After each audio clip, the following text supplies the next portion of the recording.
Olá, como vai? Que bom que você está de volta para acompanhar mais uma reflexão na Bíblia, na Palavra de Deus. Meu nome é Abner Fortes, eu sou pastor plantador da Igreja Batista Nova Cidade, mais especificamente aqui no bairro de Interlagos, na capital paulista. Diferentemente dos vídeos anteriores, o vídeo presente ele vai ser dividido em 4 vídeos menores. Isso para ajudar você a acompanhar a mensagem de acordo com a sua conveniência de tempo. Por vezes você não tem todo o tempo para assistir a uma mensagem de 40, 50 minutos, mas talvez tenha tempo para assistir a vídeos menores.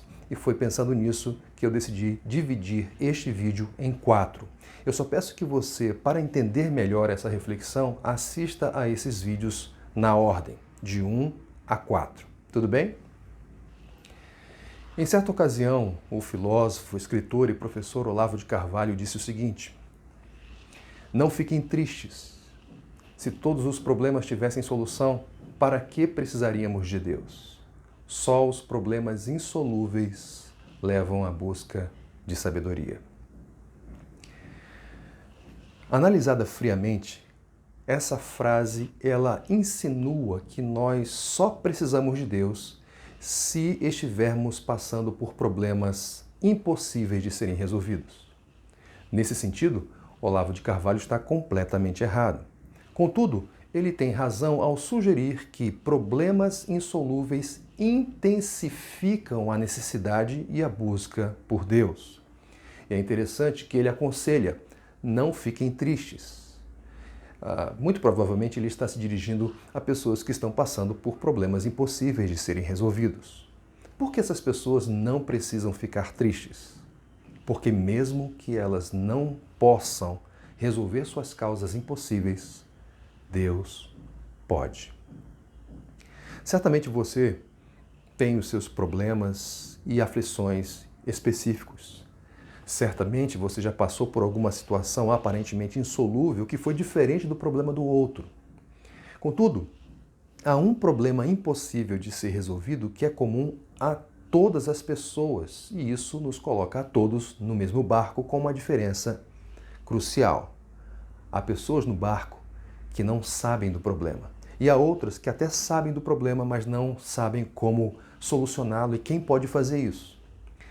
Então, ciente das consequências catastróficas dessa ignorância, eu gostaria de, nos próximos minutos, apresentar para você que problema impossível de ser resolvido é este, quem pode resolvê-lo e como este problema insolúvel, paradoxalmente, pode ser solucionado. E eu gostaria de fazer isso não apoiado nas minhas opiniões, mas apoiado no relato confiável e seguro da Bíblia, mais especificamente do Evangelho de Marcos, capítulo 10, do verso 17 ao verso 31. Então eu peço que você, por favor, acompanhe a leitura desse texto, cuja ideia central é a seguinte: o problema que pelo homem jamais será resolvido, Deus o resolve por meio da fé exclusiva na pessoa de Cristo. Diz assim a palavra de Deus no Evangelho de Marcos, capítulo 10, do verso 17 ao versículo 31. Quando Jesus ia saindo, um homem correu em sua direção e se pôs de joelhos diante dele e lhe perguntou: bom mestre, que farei para herdar a vida eterna? Respondeu-lhe Jesus: por que você me chama bom? Ninguém é bom a não ser um, que é Deus. Você conhece os mandamentos: não matarás, não adulterarás, não furtarás, não darás falso testemunho, não enganarás ninguém, honra teu pai e tua mãe. E ele declarou: mestre, a tudo isso tenho obedecido desde a minha adolescência. Jesus olhou para ele e o amou. Falta-lhe uma coisa, disse ele. Vá, venda tudo o que você possui e dê o dinheiro aos pobres e você terá um tesouro no céu. Depois, venha e siga-me. Diante disso, ele ficou abatido e afastou-se triste porque tinha muitas riquezas. Jesus olhou ao redor e disse aos seus discípulos: como é difícil aos ricos entrar no reino de Deus.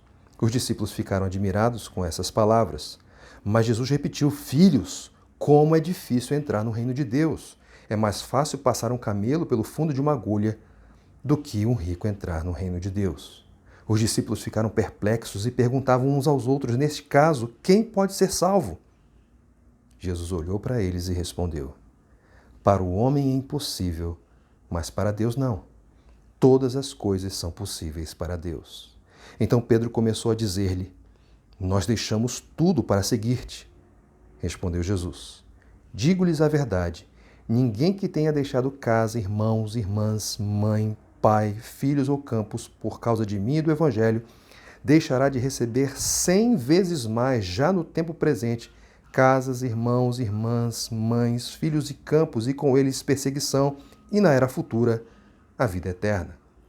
Contudo, muitos primeiros serão últimos, e os últimos serão primeiros. O texto que acabei de ler, ele se encontra num momento histórico importante.